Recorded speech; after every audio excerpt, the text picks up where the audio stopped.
last step is to trim off the excess paint on the glass. You will need linseed oil soap and a non-scratch pad, a spackle blade, and a sharp glass scraper.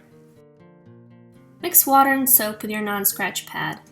Rub across the glass. This will make it easier to cut away the paint with your glass scraper. Start on the interior to find the sight line. Place the spackle, leaving 1/8 of an inch of paint on the glass. Do the same with the exterior side.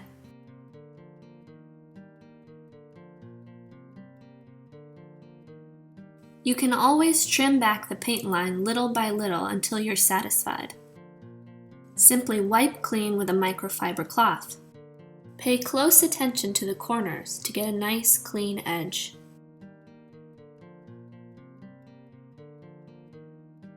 Let's see that one more time.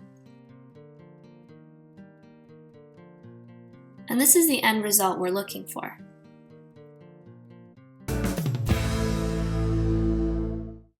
The paint has been trimmed back and the glass cleaned with linseed oil soap, and then a non-chemical cleaner like Sodasan dish soap, found at cleaningchemfree.com. Now that you've restored a window, you have the skills and knowledge to restore just about anything. The more practice you acquire with these materials, the better your final product will look.